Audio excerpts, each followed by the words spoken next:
Hello, আসসালামু আলাইকুম বন্ধুরা। এই যে দেখো, আজকে আবার কাঁঠাল আনছে আমাদের। আজকের কাঁঠালটা কিন্তু খুব ভালো ছিল।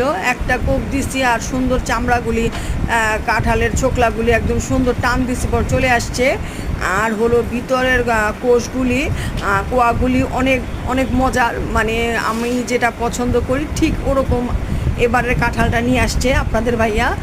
ওই একদম শক্ত, লম্বা, মিষ্টি। তো আমি একবারে কাঁঠালটা ভেঙে কয়েকটা বাটি নিয়ে নিয়েছি, যে প্লাস্টিকের বাটিগুলির মধ্যে কাঁঠালগুলি রেখে দিব বক্সে, আপনার ঢাকনা দিয়ে আটকে আটকে রেখে দিব। আর এই যে দেখেন, আমি কিন্তু কাঁঠাল ভাঙতেছি আর হাসতেছি, কারণ আপনাদের ভাইয়া আমি ভিডিও করতেছি আর কাঁঠাল ভাঙতেছি, আর ও অপর পাশ থেকে আমাকে নেচে নেচে দেখাচ্ছে যে তুমি এভাবে ভিডিও করো, ওভাবে ভিডিও করো, এগুলি বলতেছে। এই জন্য আমি হাসতেছি আর কাঁঠাল ভাঙতেছি। তো এই সুযোগে কাঁঠাল ভাঙার পর কাঁঠালটা দেখে আমার এতটা লোভ লাগলো যে আমি না খেয়ে একটা পারলামই না, তাই এক পিস কাঁঠাল আমি মুখের মধ্যে দিয়ে দিলাম।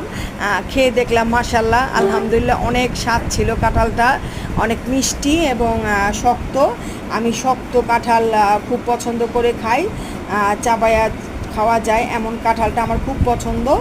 তো সুন্দর করে সবগুলি কাঁঠাল আমি আস্তে আস্তে করে বের করতেছি, কারণ তাড়াহুড়া করে বের করলে দেখা যায় অনেক সময় নিজের হাত লেগেই না কাঁঠালটা একদম নষ্ট হয়ে যায়, ভেঙে যায়, বা কোষগুলি আপনার একটার সাথে আরেকটা নষ্ট হয়ে যাবে, ধাক্কা টাক্কা লাগলে, নখটক লাগলে। এই জন্য সুন্দর করে আস্তে আস্তেভাবে সবগুলি সুন্দর করে কাঁঠালগুলি বের করতেছি।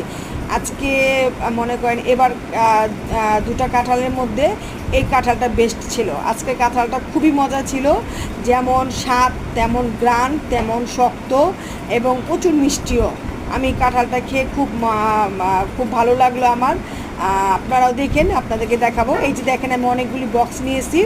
এই বক্স ভরে আমি কাঁঠালগুলি সব ঢাকনা দিয়ে আটকে ফ্রিজে রাখবো। আর হলো যত আত্মীয় স্বজন আছে ওদেরকে দেবো, বা ভাড়াটিয়াদের দেবো, এক একজন এক একটা বক্স ধরে দিয়ে দেবো। এই কারণে সব বক্সে রাখলাম। আর আমি যখনই কাঁঠাল আনে একবারে পুরো কাঁঠালটা ভেঙে তারপরে বক্সিং করে রেখে দিই। এই বক্সে রেখে দিই, আপনার ফ্রিজে ঢাকনাতে ঢেকে, ফ্রিজের গন্ধও হয় না, কাঁঠালের গন্ধটাও আসে না, আর হলো কাঁঠালটাও ঠান্ডা থাকে। তো কাঁঠালটা খেয়েও আমি খুব স্বাদ পাই। যে কয়দিন যায়, 2-3 দিন যায়। তো সবাই যেহেতু একই বাসায় একই জায়গায় থাকি, তাই সবাইকে দিয়ে একত্রে, বা ভাড়াটিয়াদের দিয়ে সবাই একসাথে মিলেমিশেই খাই। আমি এরকম করে সুন্দর করে দেখেন, আপনার এখানে 6-7টা আপনার বক্স নিয়েছি, সবারই একটা একটা করে বক্স দিব। আর বাকিগুলি হলো আমার ফ্রিজে রেখে দেবো ঢাকনা দিয়ে আটকে, তারপরে এটা আমি 3-4 দিন খাবো। তো বন্ধুরা, আজ এ পর্যন্ত। যদি ভালো লাগে তাহলে সাবস্ক্রাইব